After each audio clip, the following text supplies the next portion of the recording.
So here are disclosure, and it is not possible to try to capture all the details of every vascular anomaly in this presentation. So I just want to give you a quick glimpse about what happens in this interdisciplinary clinic and what the contribution from so many different subspecialists. So the learning objectives are to understand the new classification of vascular tumor and a vascular malformation, as well as the genetic basis of the diagnosis. To give you a little glimpse on the update of medical therapy, as well as interventional and surgical interventions, focusing on importance of a multidisciplinary care model and a collaboration between different subspecialties is to, because the importance and the central role of a genetic diagnosis in these disorders. And we're also going to show you some examples about the role of targeted and genetic guided therapies in personalized treatment of these complex disorders.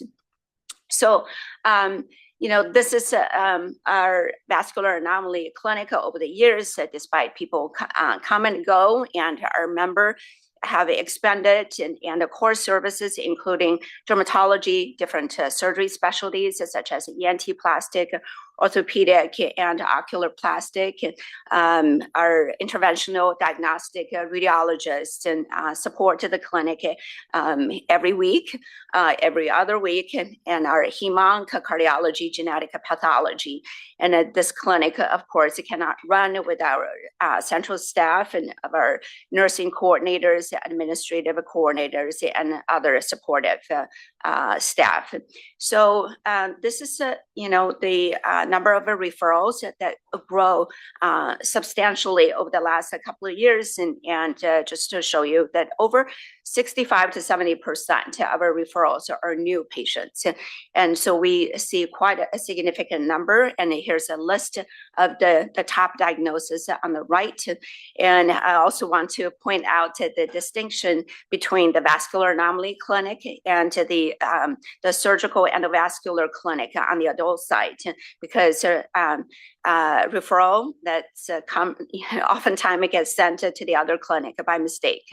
So we take care of a very different population in our clinic.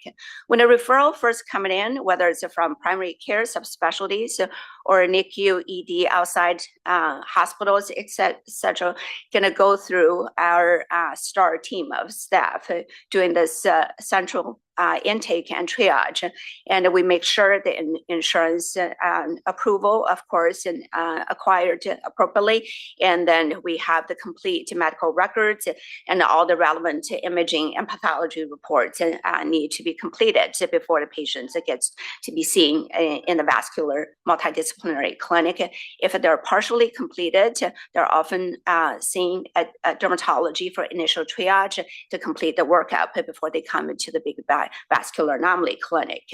In the clinic, we review imaging as a group, and we're trying to arrive and confirm diagnosis.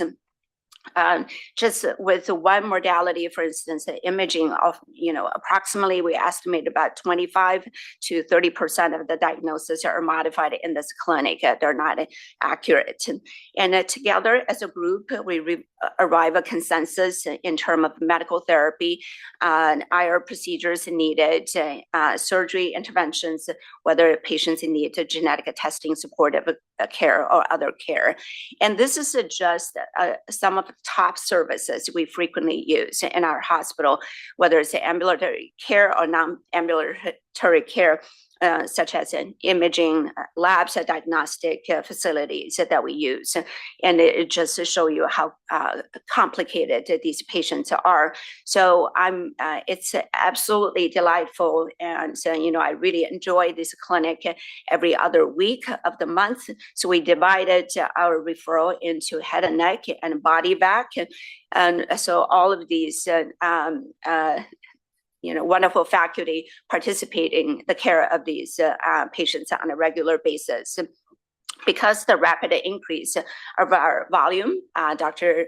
Dave Stevenson, also in the seat here from medical genetics, and I open up a second set of we call it the mini VAC. So for patients who need genetic diagnosis, counseling, as well as a therapy follow-up or cutaneous vascular or laser surgery, we bring them to the mini VAC clinic every other Monday. As taking care of any complex patient, clinical care is shaped by what happens between the visits as much as during them, right?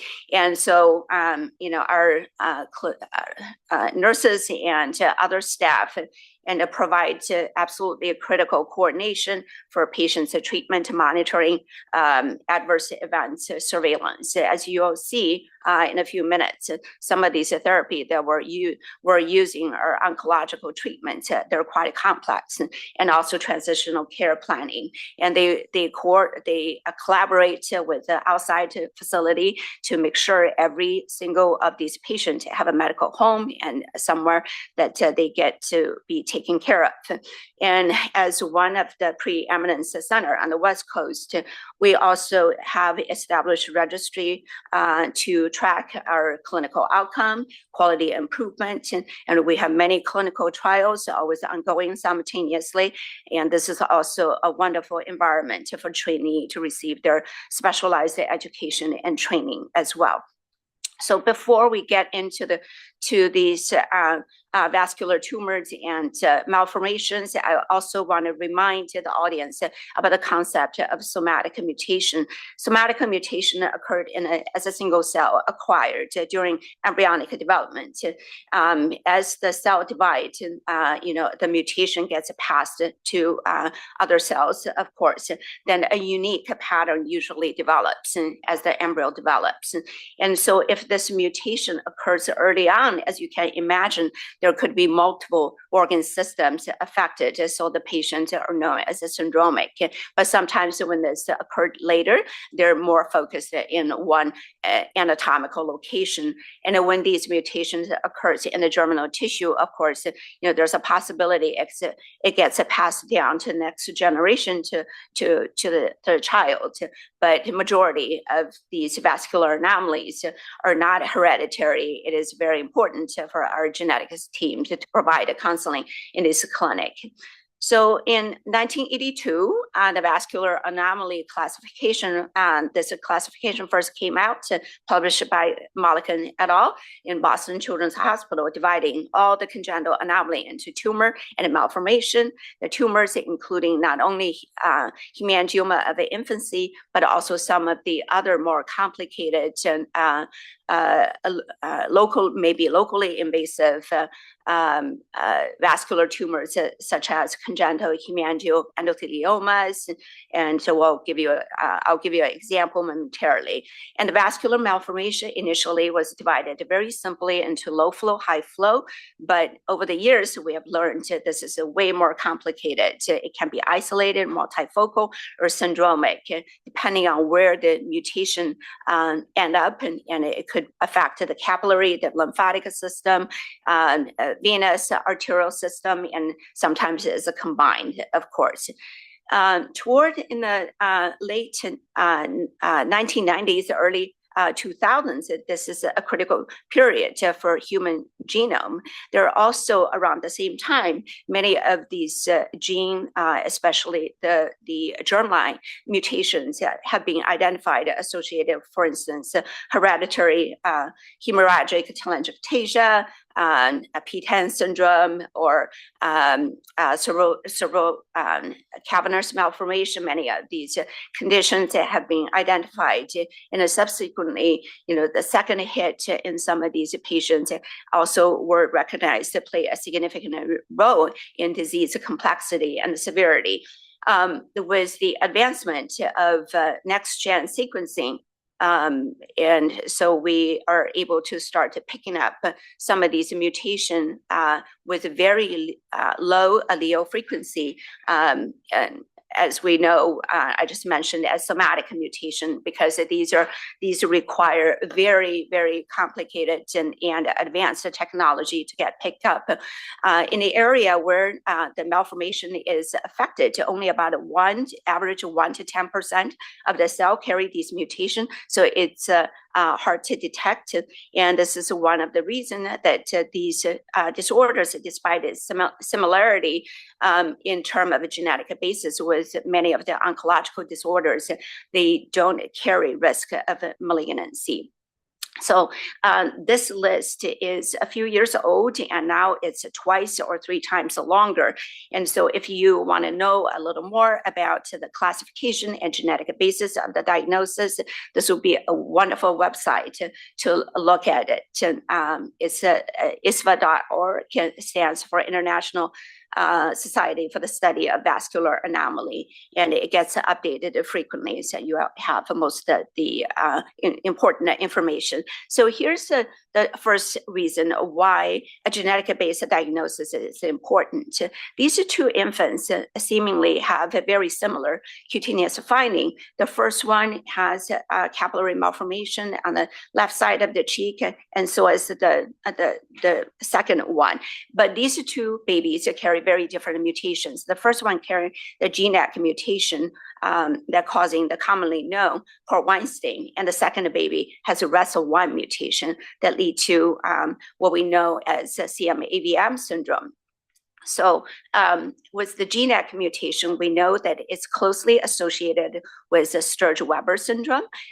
We probably learned this a long time ago in medical school for many of you, that these babies require eye exam to rule out glaucoma, a brain MRI, and neurodevelopmental assessment are really important.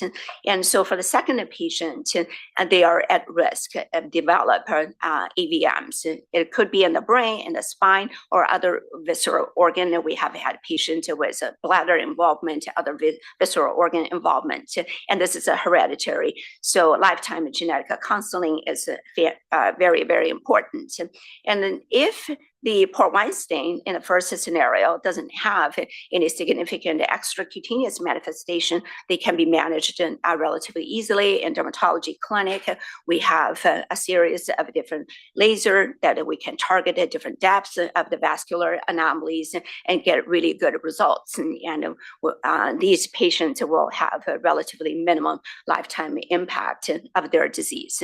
Here's the second reason why these genetic basis, the diagnosis is important, because where these mutations land, how it impacts the cell signaling is terribly important in terms of its impact on angiogenesis as well as the cell proliferation.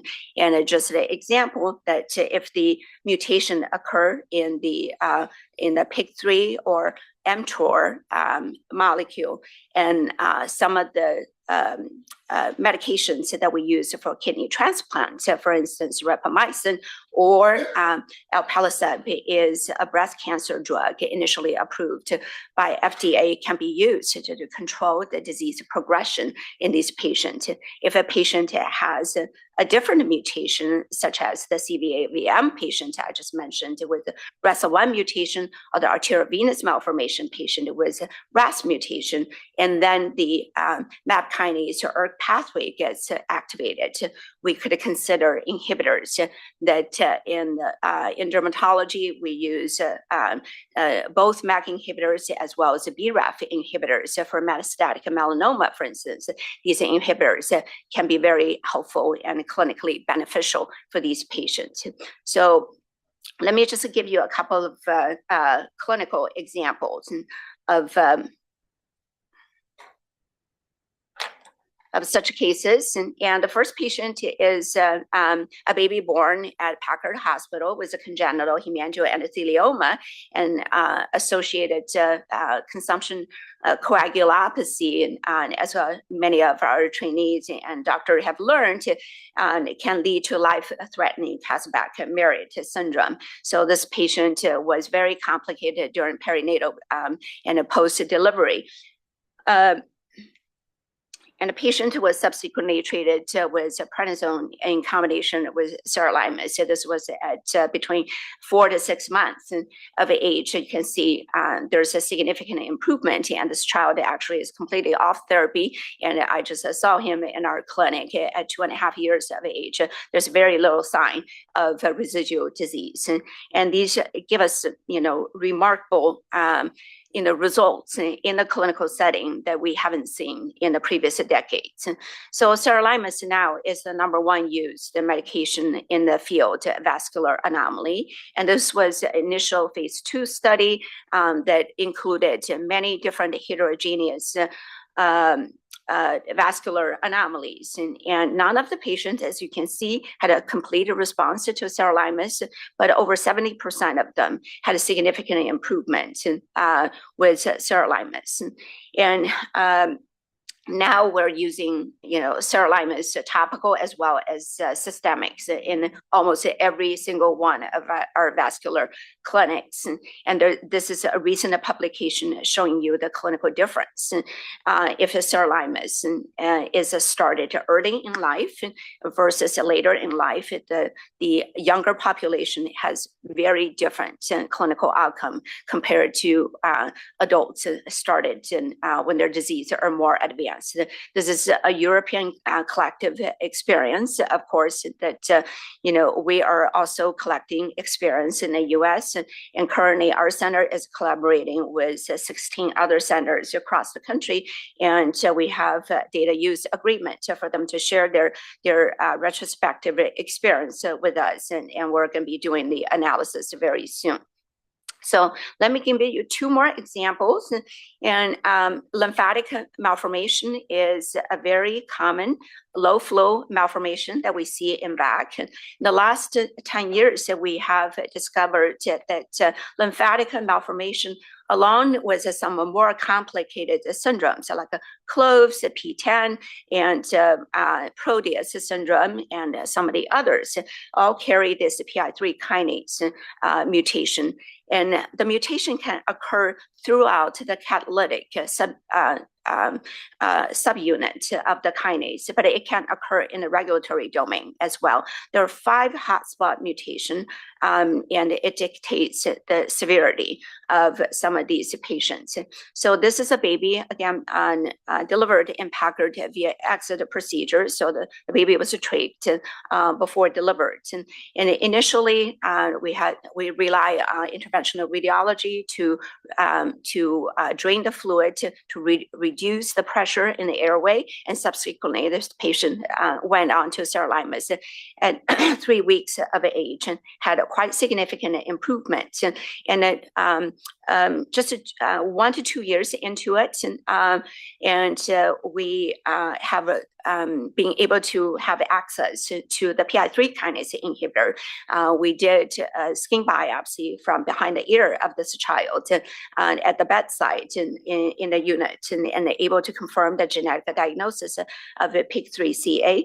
So we subsequently used the PI3 kinase inhibitor alpelisib with a great response, and this child was able to get additional surgical debulking and improved vocal ability, airway condition significantly. And you can imagine if they do this later in life, this is nearly impossible. And this will show you the power of early genetic diagnosis and treatment. The PI3 kinase mutation, of course, the germline mutation is incompatible with life. It can affect many other tissues. So all of these conditions now are known as PROS, PIK3 related overgrowth syndrome, also known as PROS. So this is my last example of a fast flow case. Arteriovenous malformation, as we know, that they can progress through a lifetime, initially seemingly non-complicated capillary malformation, then it goes through these rapidly progression and with growth hormone and sex hormone. So it will lead to very advanced stage, including cardiac failure, and patient can have a significant necrosis, pain, and life-threatening bleed as well from these large AVM. So the majority of these AVM patients, over 70% of them, and in recent years were identified to carry the MAP2K1 and a RAS mutation. This was also confirmed via in vitro model in mice and as well as a zebrafish. Zebrafish can recapitulate the disease model. So with this knowledge, and we were able to translate this to clinical care. So this is a very large scapular AVM on an 11-year-old. And these cases were used to manage with embolization and surgical resection, perhaps, but the recurrence is nearly 100%. And we were able to put this patient on sirolimus for a few months with significant, and we did a subsequent skin biopsy, confirmed the diagnosis of MAP2K1 of a genetic mutation, a patient that went on to trametinib. And when we measure the volume of the AVM, and you can see that, it started at the baseline and gradually increased and improved with each therapy, and the trametinib is significantly better than sirolimus. So with these, case information, we went on, did a pilot study. This is the first one in the country, and we recruited 24 patients at age 13 to 60. They carry AVM diagnosis in various different anatomical locations, and it is a drug with a lot of side effects. 15 individuals that completed the treatment. I'll show you the results, and you can see that aside from functional assessment, clinical assessment, and we can also do very specific 3D and 4D video imaging analysis to assess the blood flow through the area, overall volumetric assessment. And none of the patients had a complete response, but majority of them had at least a partial response that are quite important. And the table here and show you the 6 month at 6 month or 12 month of therapy, both volume and blood flow through the AVM has reduced significantly. These are the clinical patients, and you can see that the rash on the top panel is one of the common side effects associated with the medication, but you can tell the AVM has shrunk significantly. If we look at the imaging of this spinal AVM after about 6 months of treatment, even with untrained eyes, you can tell there's a significant reduction. And so this 16-year-old basketball player no longer need to worry about back pain and risk of bleeding so much during contact. And this is another patient, wheelchair bound, not able to walk, and with the large AVM that's necrotic and painful. And at 6 months after the we started with the MAC inhibitor, this patient able to walk 2 miles without pain. So these are life-changing therapy for these patients. And so we can, I've already mentioned that we can't cure these patients with medical therapy, but this had becoming a very, very important perioperative tool for both our interventional radiologists as well as our surgeons. We have published our multidisciplinary clinic in JAMA as well. The last slide, by dermatology can oftentimes provide easy means to diagnostic testing of these kids. This is an 18-year-old and have been taken care of in our hospital for many years, and was a very large spinal AVM. This patient had core compression, admitted multiple times because neurogenic bladder and many other condition due to metameric syndrome from the core compression. And when I saw this patient, the first thing I noticed is this large birthmark, which is a linear epidermal nevus. I know that this is genetically related to the AVM in the spine as well. So I did a quick shape biopsy in clinic and diagnosed with a KRAS mutation. And now this patient has been on MAC inhibitor for several years and able to walk around the college campus as well as, going on a hike without pain. So now I'm going to introduce Dr. Dave Hovsepian, who's going to talk to you about interventional radiology approach to these complex diseases.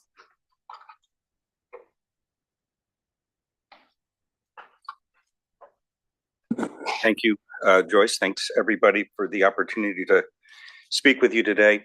I first became interested in vascular anomalies not only like 30 years ago, not only because of the subject matter, which was and is still fascinating, but also because I saw divergent specialties converging on a disease process and not fighting for ownership or saying less than flattering things about their supposed colleagues. So it was tumor board before there was tumor board.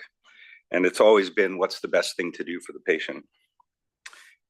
So interventional radiology has been around for a little more than 50 years, which is pretty young as medicine goes. Early interventionalists came from a variety of backgrounds. Some were radiologists, the rest were surgeons, cardiologists, general medical doctors, people with an interest in what was variously called then angiology or special procedures. Dr. Seldinger brought us out of the dark age of translumbar aortography and direct puncture of the carotid arteries by showing us a simple and safe way to insert a catheter into an artery or a vein. He opened the door to pretty much any vascular territory of interest. Dr. Margulis, while he was chair at ECSF of radiology, coined the term interventional radiology to distinguish it from regular diagnostic radiology.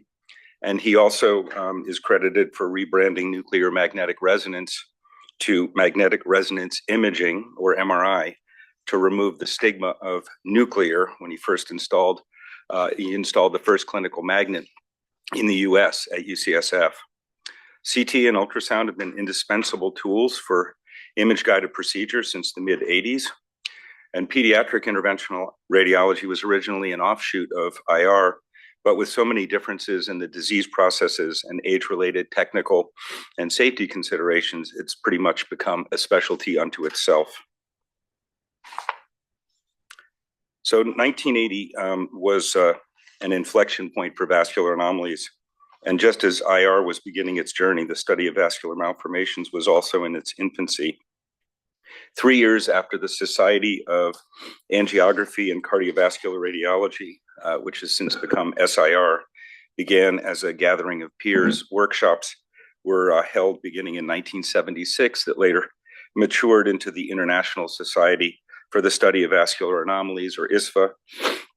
And one of its founding members, Dr. John Mulliken, who was a plastic surgeon at Boston Children's Hospital, took an early interest in why all vascular malformations don't behave the same. And when this landmark paper came out that Joyce pointed out earlier, I was still in medical school, and it would probably be at least another 15 years or more before radiologists stopped calling everything a hemangioma. So in the beginning, IR played an imminent role in this arena, a limited role in this arena, which was at the time dominated by surgeons who took the radical surgery approach to annihilating what they thought of as tumors of blood vessels. They would go to the operating room and try to cut off every branch they could find, only to face recurrence in just a few months. Sometimes the lesions came back even harder to treat than before.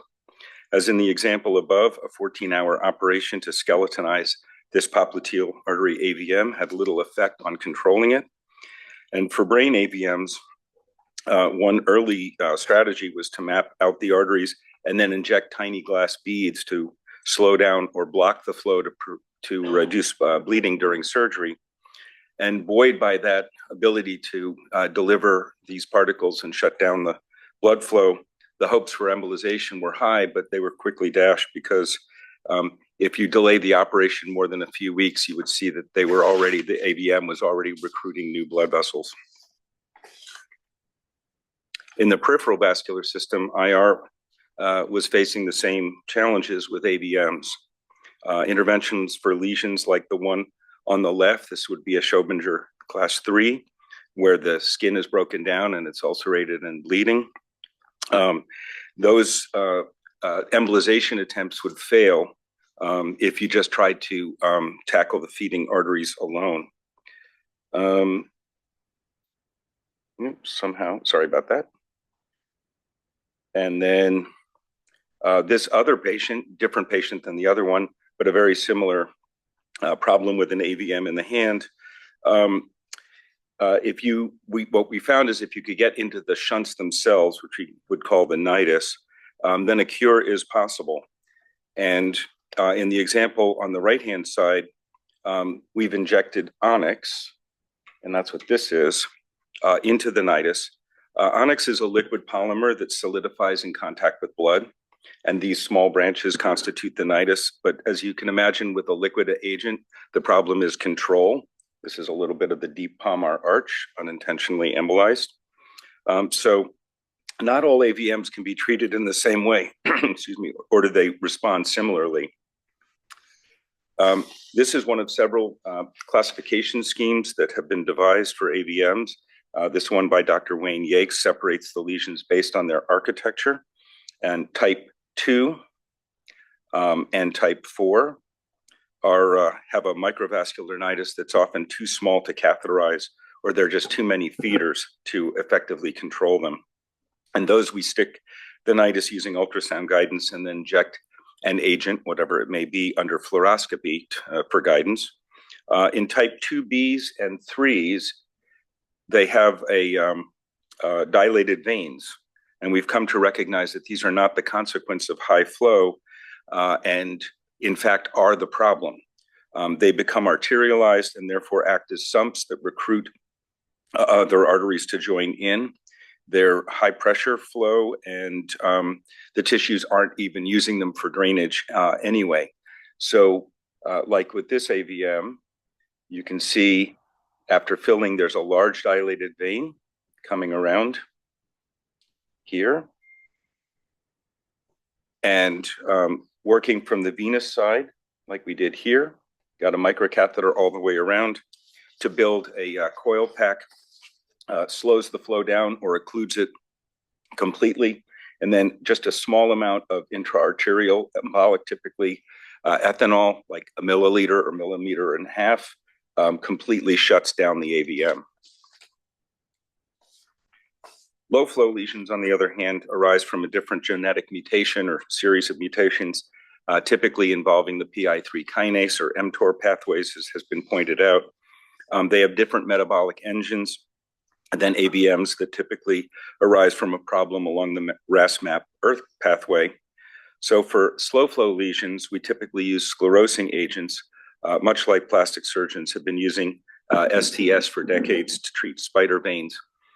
STS damages the endothelium, coagulates blood, and causes an inflammatory response that eventually obliterates them.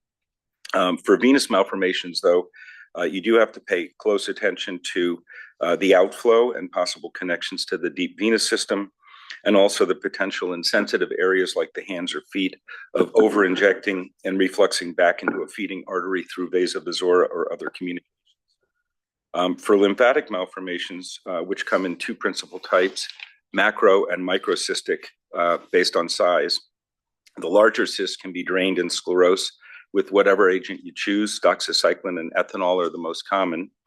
But for the microcystic lesions, which more closely resemble kitchen sponge, the problem is how to drain such a tiny volume and replace it with the agent, since the dead space of your needle is often smaller than the volume of the cyst, and you can't really, treat a million cysts. So in this case, we inject bleomycin around the lesion, in which case it's probably working more like a sclerosant and endothelial toxin than it is an anti-mitotic agent. MR-guided focused ultrasound uses heat energy that precisely targets an area about the size of a grain of rice, and uses MR thermometry to determine the endpoint, which is 60 degrees Celsius. We have one of these units. The physics of MR thermometry has to do with the effect of heat on the spin of water molecules. So a lesion that contains little water and mostly fat isn't going to be suitable for HIFU. Also, if there are nerves nestled in the lesion, like in FABA often, that's also a relative contraindication. In this picture on the top left, you can see the ultrasound emitter, the transducer, is built into a special table that has a cooling unit that docks with the MRI scanner. So the patient has to lie in the scanner in just such a way that the target is right on top of the transducer, and often that's simply not possible. In the right-hand images, there are three right-hand images. show a venous malformation in the vastus medialis muscle that was treated by HIFU. At 3 months, you can see there's quite a bit of edema and residual kind of evolution, but the patient at this point has no pain whatsoever. And then at 1 year follow-up, it's kind of an eye test. You can't even really see the lesion anymore. So in select lesions, HIFU works great. For those containing fat, as I mentioned, like FAVA, fibroadipose vascular anomaly, you can't use MR thermometry to monitor heating. So in this case, cryotherapy is a great alternative. And since sclerosins really have a minimal lasting effect on FAVAs, despite the fact that they have a significant vascular component, as you can see on these T2 weighted images, they don't really respond. But freezing them actually works well and has become the treatment of choice. And the ice ball can be sort of shaped and sculpted into a variety of configurations and sizes. And you can monitor the ice ball using ultrasound or MRI. You can see it very clearly. So it's a very easily monitored treatment. But there are lesions that are not suitable for HIFU. If there's a high flow vessel nearby, then you have to worry about heat sink effects, or there may be possibility of a thermal injury to adjacent nerves or other structures. So it's not for everyone. Finally, just as I showed earlier, the effectiveness of bleomycin for treating microcystic lymphatic malformations, it's also been shown to work for a variety of other low flow lesions too, and even some AVMs. There's a theoretical limit to how much bleomycin an individual can bank over their lifetime due to a risk for developing pulmonary fibrosis, but the amounts used for treatment here are generally far below that threshold. However, we must remain mindful that patients do change hospitals and or doctors over their lifetime, and so a detailed history and review of prior procedures is crucial. In the past couple of years, there have been reports of new methods for delivery of bleomycin, mostly from centers in Europe, in which reversible electroporation has been used to improve the diffusion of percutaneously injected bleomycin throughout the lesion, including AVM, such as the one depicted here in the knee, which they call BEST, or bleomycin electrosclerotherapy, or transarterial embolization in conjunction with electrosclerotherapy, which is called BEAT, or bleomycin electroembolotherapy. So we're now in what I think are the early days of something that is destined to become medical disease. However, IR and surgery do still have important roles to play, and Dr. Balakrishnan will now provide his thoughts on the surgical approach to precision health for vascular anomalies. Thank you very much.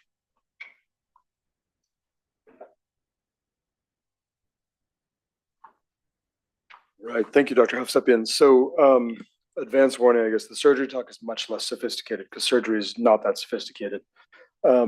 So really, when it comes to surgery, the idea of precision therapy in surgery is a hard question, right? Because surgery is sort of in some ways a brute force tactic, but over time it has evolved. And I think that there are some nuances now coming out in the treatment of vascular anomalies that we didn't have even 10, 15 years ago. And one of the biggest ones is balancing the morbidity of the disease with the morbidity of surgery. It sounds like such a basic thing, but until not that long ago, as Dr. Hovsepian referenced, the approach to surgery for vascular anomalies was to chop the whole thing out, and it was incredibly morbid. It was treated like cancer, that you had to extirpate the disease. It turns out that that's not actually the best way to do it. So particularly in the head and neck, for instance, we think about cranial nerves. As Dr. Teng referenced, these are diseases often caused by genetic mosaicism. And so they don't respect ordinary tissue planes. So the normal fascial separations and tissue separations that we enjoy in surgery and take advantage of often don't apply in these cases. And so you can have important nerves swimming in the middle of a cyst full of lymphatic fluid or wrapped entirely in a malformation. And so complete extirpation can be incredibly morbid. Not to mention, we have found, not surprisingly, that often the goals of care and goals of treatment for patients, their families, and the care providers often differ. And so we really have to weigh all of these things and approach surgical care in a staged and sensible way. So let's compare and contrast a few different conditions, right? So if we look at our top left here, we have a little baby with a hemangioma on the neck, often not a surgical disease, but if it were a surgical disease, that would be a really straightforward operation. It would take 30 minutes, kid would go home the same day, no big deal. Then you've got your next one down here on the kind of lower picture here. This is a patient with a couple of venous malformations in the neck, and you can see them highlighted here on the scan, these little balls. Again, not a very difficult thing to surgically resect completely. Kid goes home the next day, pretty straightforward. Okay, now we look at the top picture. Imagine trying to resect that entire thing, how horribly disfiguring and morbid and potentially lethal that surgery would be. It's a terrible idea, right? And here's a head and neck lesion.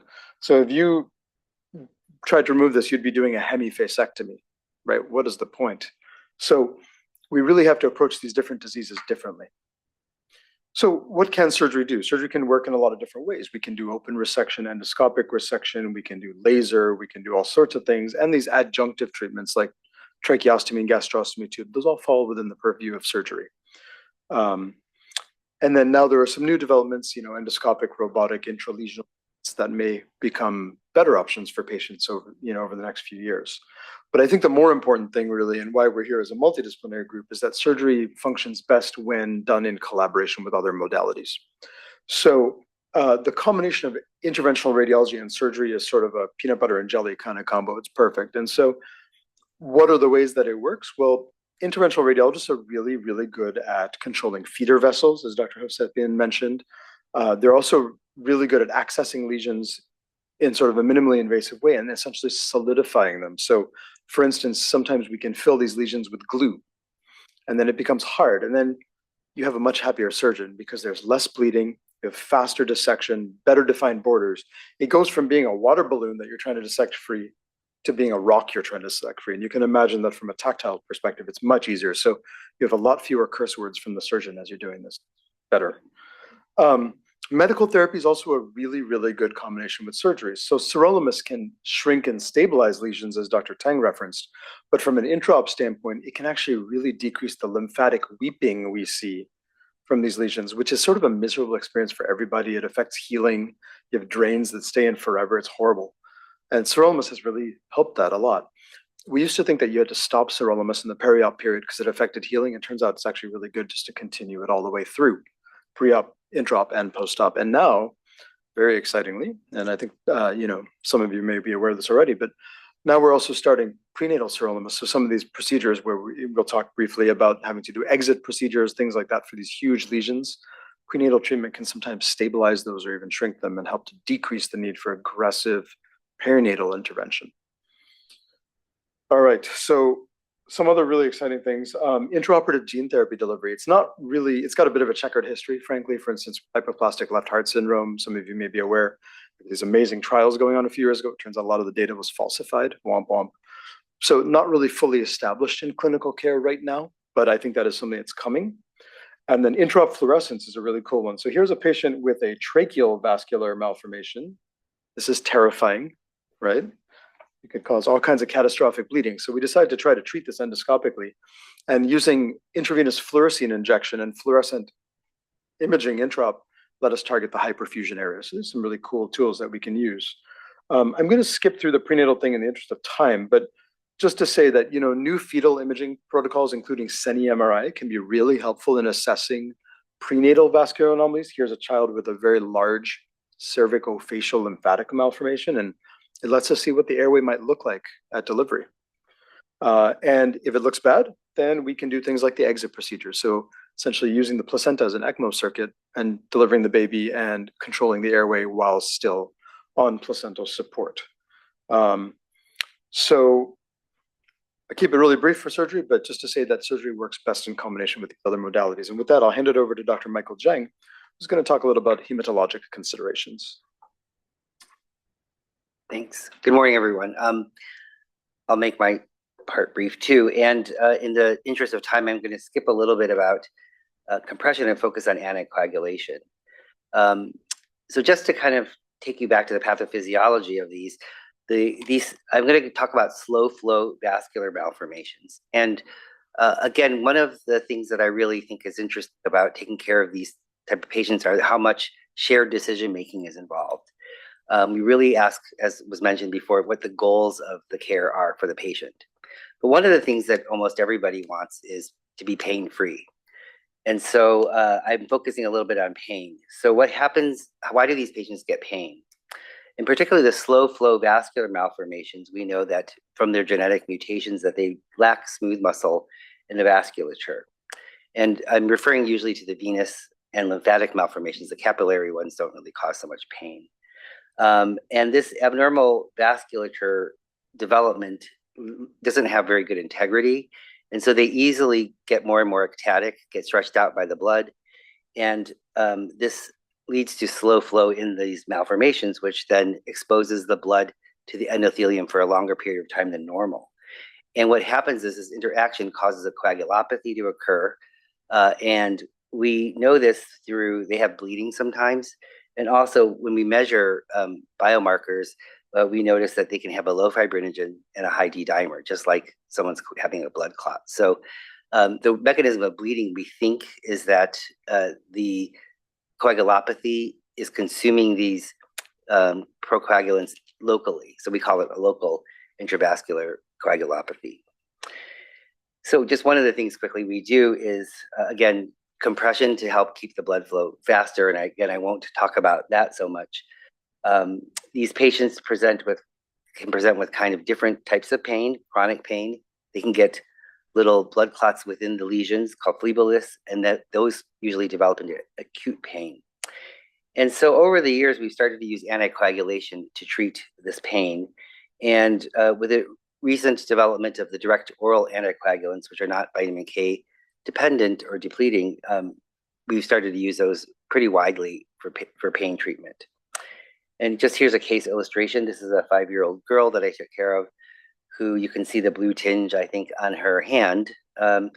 Really, for many years, she didn't have any pain. She could use her hand without a problem and really was functional. She has a compression garment, but she wasn't very adherent to it.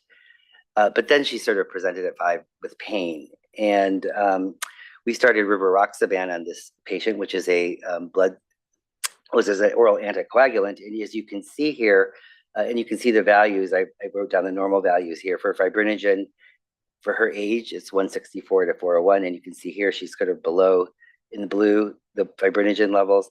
And then you have to remember the different units for D-dimers. But in this lab, it's 500 nanograms per ml of fibrinogen equivalent units as being normal, less than that. And you can see she's greater than 20,000. When we start the anticoagulant, it really starts to drop. But if you notice, she hasn't normalized her D-dimer either. And so the patients are very grateful that they have pain relief, but I don't know that they're completely pain-free.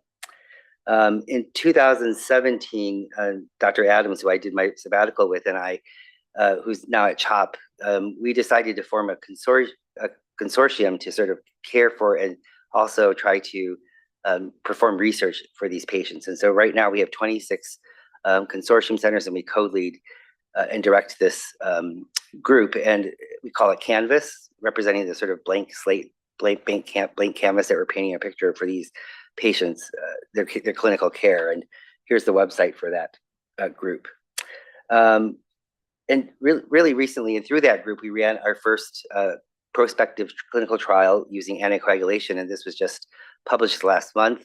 And it was actually an editorial about it, saying it's the first sort of prospective trial.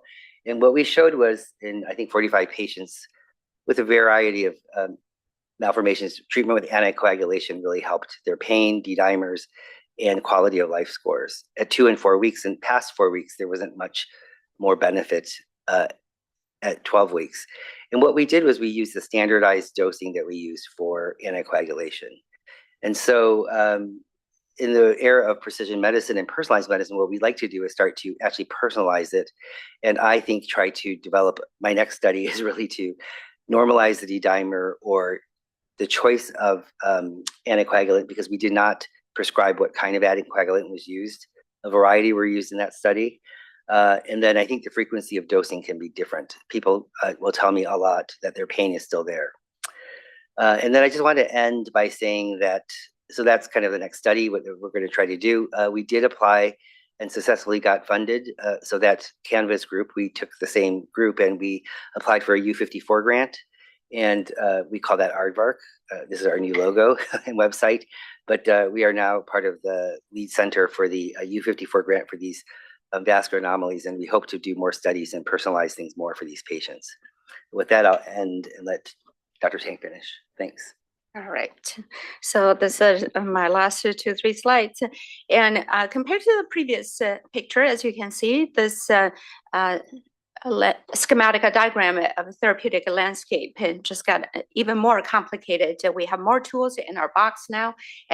Currently at Stanford, we are running several phase 2, phase 3 clinical trial, in addition to new imaging modality, quality of life study, as well as a registry study for these patients to track clinical outcome. In summary, congenital vascular anomaly can be syndromic and non-syndromic due to the mutation and which stage these mutation happens. Genetic diagnosis plays a central role in guiding our surveillance management as well as medical therapy, especially targeted therapy. And these therapies can truly improve the quality of life of these patients, and multidisciplinary care and combination therapy are often needed to optimize the clinical outcome of these patients and with vascular anomaly. With that, I am going to end our talk and just give acknowledgement to the clinical research team who have put in days and hours every week and to take care of these patients who are on study, and also funding agents that supported many of our projects. So with that, I'll stop here and the last 5 minutes taking some questions. The preceding program is copyrighted by the Board of Trustees of the Leland Stanford Junior University. Please visit us at med.stanford.edu.